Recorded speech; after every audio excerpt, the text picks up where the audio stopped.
guys! Today's book is Sylvester and the Magic Pebble. And this story is by William Steig.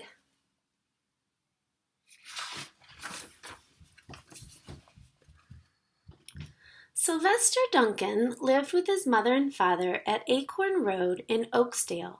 One of his hobbies was collecting pebbles of unusual shape and color.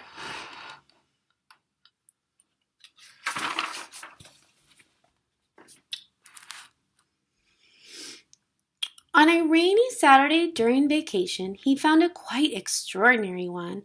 It was flaming red, shiny, and perfectly round like a marble. As he was studying this remarkable pebble, he began to shiver, probably from excitement, and the rain felt cold on his back.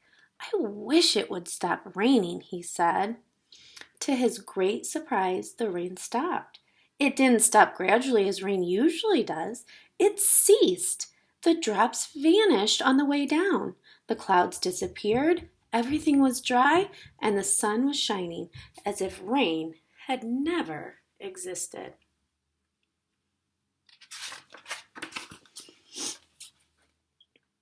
In all his young life, Sylvester had never had a wish gratified so quickly. It struck him that magic must be at work, and he guessed that the magic must be in the remarkable-looking red pebble, where indeed it was. To make a test, he put the pebble on the ground and said, "I wish it would rain again." Nothing happened, but when he said the same thing holding the pebble in his hoof, the sky turned black, there was lightning and a clap of thunder, and the rain came shooting down. "What a lucky day this is," thought Sylvester. "From now on, I can have anything I want. My father and mother can have anything they want. My relatives, my friends, and anybody at all can have everything anybody wants." He wished for sunshine back in the sky, and he wished a wart on his left hind fetlock would disappear. And it did. And he started home, eager to amaze his father and mother with his magic pebble. He could hardly wait to see their faces. Maybe they wouldn't even believe him at first. What do you think? If somebody came to you and said that, would you believe them? It's kind of hard to believe, right? As he was crossing Strawberry Hill, thinking of some of the many, many things he could wish for, he was startled to see a mean, hungry lion looking right at him from behind some tall grass. He was frightened. If he hadn't been so frightened, he could have made the lion disappear, or he could have wished himself safe at home with his father and mother. He could have wished the lion would turn into a butterfly or a daisy or a gnat. He could have wished many things, but he panicked, and he couldn't think carefully. I can make a connection to that. Sometimes when I'm like really angry or really nervous, I don't always make the best choices. "I wish I were a rock," he said, and he became a rock. The lion came bounding over, sniffed the rock 100 times, walked around and around it, and went away, confused, perplexed, puzzled, and bewildered. "I saw that little donkey as clear as day. Maybe I'm going crazy," he muttered. I wonder what's going to happen now. And there was Sylvester, a rock on Strawberry Hill, with the magic pebble lying right beside him on the ground, and he was unable to pick it up. "Oh, how I wish I were myself again," he thought, but nothing happened. He had to be touching the pebble to make the magic work, but there was nothing he could do about it. His thoughts began to race like mad. He was scared and worried. Being helpless, he felt hopeless. He imagined all the possibilities, and eventually he realized that his only chance of becoming himself again was for someone to find the red pebble and to wish the rock next to it would be a donkey.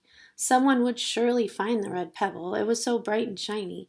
But what on earth would make them wish that a rock were a donkey? The chance was 1 in a billion at best. Sylvester fell asleep. What else could he do? Night came with many stars. I don't know. It's not looking good for Sylvester at all. Meanwhile, back at home, Mr. and Mrs. Duncan paced the floor, frantic with worry. Sylvester had never come home later than dinner time. Where could he be?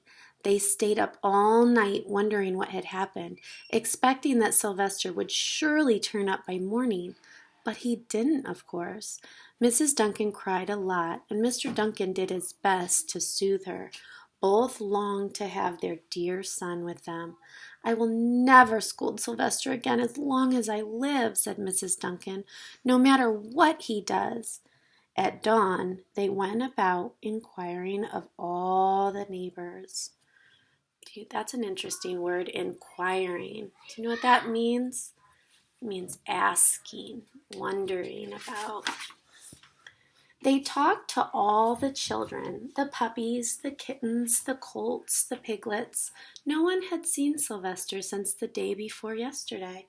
They went to the police. The police could not find their child.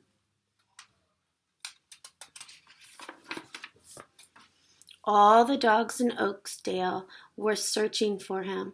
They sniffed behind every rock and tree and blade of grass, into every nook and gully of the neighborhood and beyond, but found not a scent of him. They sniffed the rock on Strawberry Hill, but it smelled like a rock. It didn't smell like Sylvester.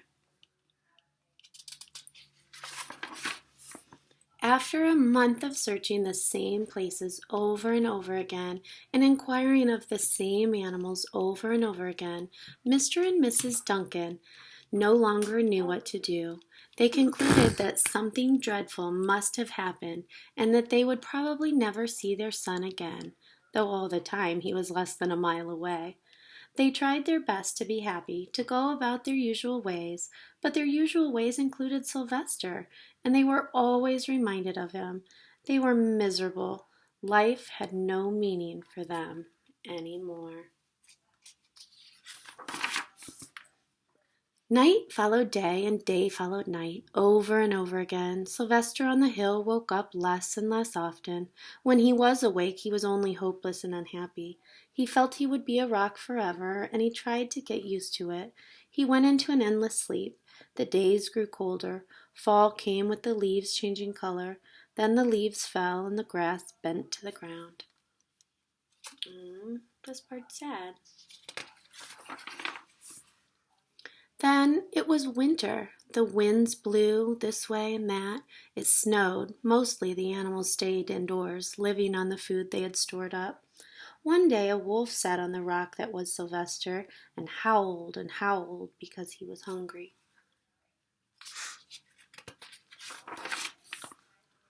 Then the snows melted, the earth warmed up in the spring sun, and things budded. Leaves were on the trees again. Flowers showed their young faces.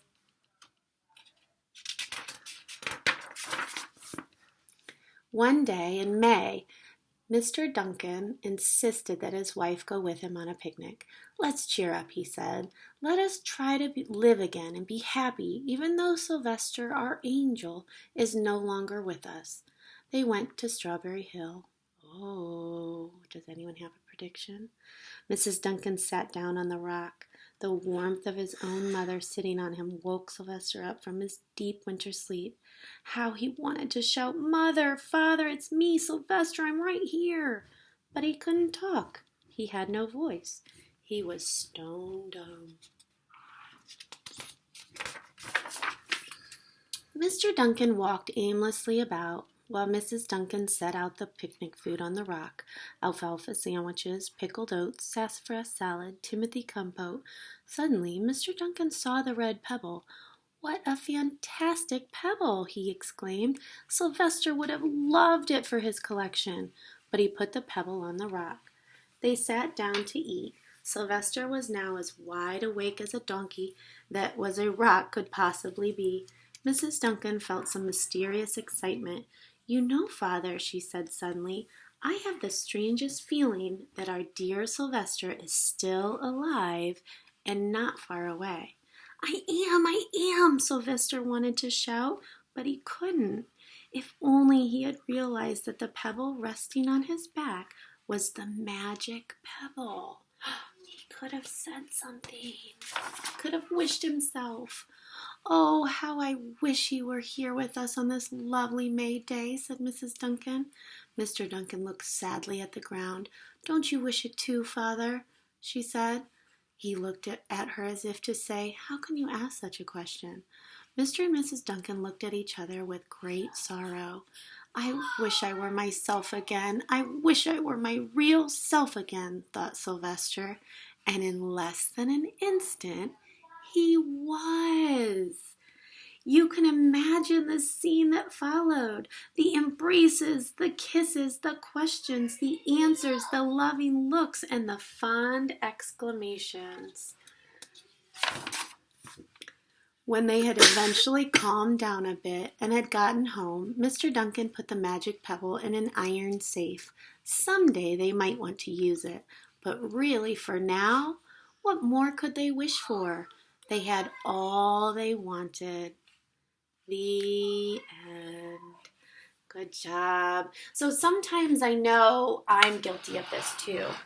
You know, we want certain things in our lives, but the things that we already have, we need to really be grateful for and not take for granted.